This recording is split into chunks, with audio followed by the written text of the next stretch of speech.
I officially welcome you all to the historical Cape Coast Slave Castle. My name is Kojo and I'll be your guide. The tour is going to take us about 45 minutes, and throughout this 45 minutes we shall visit the male slave dungeon, the female slave dungeon, the condemned cell, the punishment cell, the courtyard of the castle, the door of no return, the door of return, and then from there we can finally bring our guided tour to an end. But before we begin with the tour of the castle, I'll give you a brief history about the castles we have in Ghana and then the transatlantic slave trade on the west coast of West Africa. Now basically in Ghana there are 3 castles dotted along the coast of Ghana. We have St. George's Castle in Elmina, built by the Portuguese in 1482. It is the largest and the oldest European trading post in sub-Saharan Africa.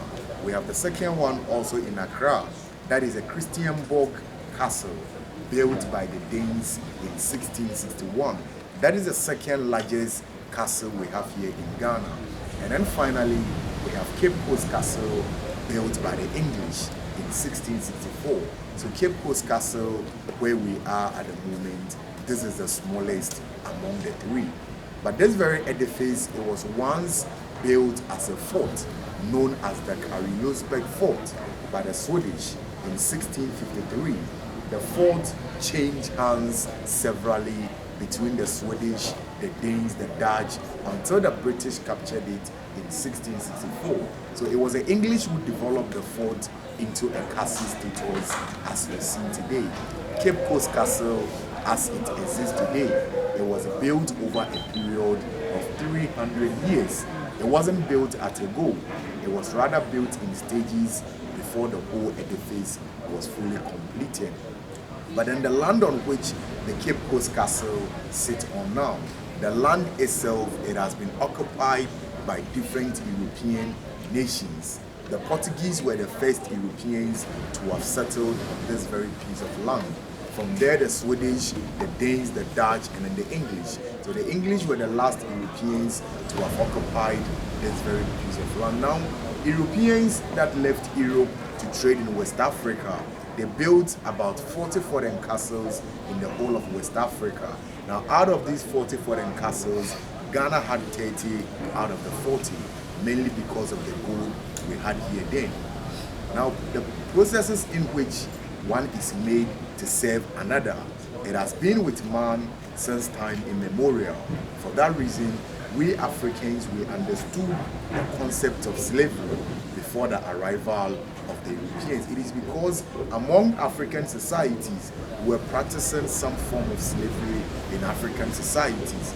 And in the system that we had in place here, it was quite different from what the Europeans introduced. Now the system that we had in place here, it was very difficult to even refer to someone as a slave. We normally refer to such people as servants, because such people in most cases had rights. They could give birth, acquire property, and became free people after settling their debt.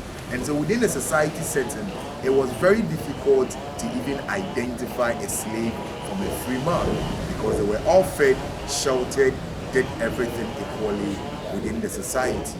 Now one of the things that also made our system here very unique was that when a slave or a servant proved to have a managerial ability or has a military skills, such fellow could become the caretaker of his master's household.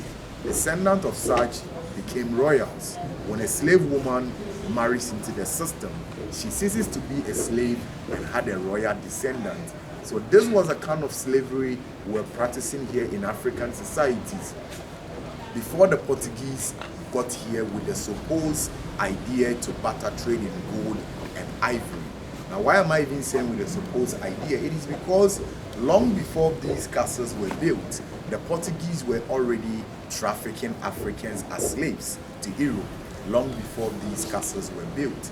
The very first time, it was in 1441, which was led by a man they called Antonio Gonzalez. He took 12 boys from up Senegal or Gambia to Portugal. Now upon reaching Portugal, the prince was happy for only two reasons. One, they could educate these boys to serve as interpreters between them and Africans when they return back to Africa to trade. Two, they help these boys to become clergymen. When they return back to Africa, these boys will spread the gospel. But these 12 boys never came back as it was planned or intended. So from 1441, no European nation came to West Africa without taking Africans as slaves. They were basically capturing Africans as slaves 30 years before the Portuguese got to this part of the coast in 1471. 11 years later, the Elmina castle, being the biggest castle in the whole of West Africa itself, was built. That is how come I said with a supposed idea, because legacy, they already had their plans and intentions very clear. It was once again suggested to we Africans that Africans taking as slaves to Europe, it was helping us to become Christians, thereby saving our souls from going to hell. But everything changed when the Spaniards got to what they called the New World. Now, upon reaching the New World, gold and silver mines were opened, sugar, tobacco, cotton plantations were established. Now, inasmuch they wanted the riches from the New World, they were never prepared to do the hard labor. They subjected the natives to do the hard labor. Now, due to European diseases such as measles, influenza, smallpox, many of these natives, they were not surviving. And so there was a need for them to look for an alternative. One Catholic missionary by name Bartolomeo de las Cascas, he had sympathy on the natives and suggested that Africans should be used as substitute. Now, he made that recommendation on the fact that he said Africans, they were doing the same work under similar climatic condition in Africa. And then also Africans, they have the enough strength to be able to work in these farms. Based on this simple reason, Africans should be used as substitute. Now, somewhere around 1512, they took a couple of black people from Spain to Hispaniola, that is present-day Dominican Republic. Others also says they were taken to Santo Domingo, that is present-day Haiti. That is where these enslaved Africans were first tested on the plantations, and true to Bartolomeo de las Cascas' claim, each and every one of them proved to be physically strong, which made the demand for black people rise. And this began the unfortunate story of misery and pain, the forced exit of Africans from their motherland to the world unknown, which is today known as a transatlantic slave trade. But the trade itself, it wasn't in Ghana only, but the whole of West Africa. So from wherever that these enslaved Africans were captured across West Africa, they would have to walk barefooted to their castles. But before they were brought down to the castles, they were first of all taken to Hassan Manson slave market. That is where these enslaved Africans took their last African bath. What it means is that within this very castle, nobody took his or her bath within this very castle. Now, the slave market is about 75 kilometers away from here. So when you are traveling from Cape Coast to Kumasi, there is a village along the way called Hassan Manson. It is within that village you can locate a river they call the Oche River. That is where the captives took their final bath. Now, the whole concept about the slave market was that it was because they've walked several miles before getting to the river. Many of them were tired, others were dirty, and so there was a need for them to allow them take their bath, shave them, apply pomade on them, just for the old to appear younger in order to attract higher prices when they finally get to the castle. From the slave market, others were brought in here, others were taken to the Elmina castle. It all depends on who went there to buy who. If it is a British, they move down to this castle. If it is a Portuguese, they continue the journey to the Elmina castle. Now, just within the courtyard of the castle, the captives were being branded with the branding irons. Why were they being branded in the first place? They had different slave companies buying the captives. Now these companies wanted to identify whoever they were going to be bought. So we had companies like Liverpool, Manchester, Barclays, Bank of Amsterdam, Lloyd's of London. These were famous companies involved in the trade.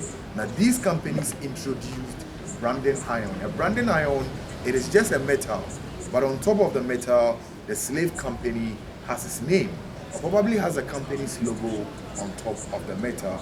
All they need to do is to insert the metal stick into fire. It gets very hot. Now once they pick the stick from the fire, they place it straight on their chest, at their arm or at their back for easy identification. The branding alone was even enough to kill them. After the branding has been done, they were then separated. The men were kept down here, while the women were also kept inside a female slave dungeon. But one will ask, why in the dungeon? The dungeon is because these dungeons only served as a waiting room or a transit point. They need to stay down here from 2 weeks to 3 months, depending on when the slave ships will get to the coast.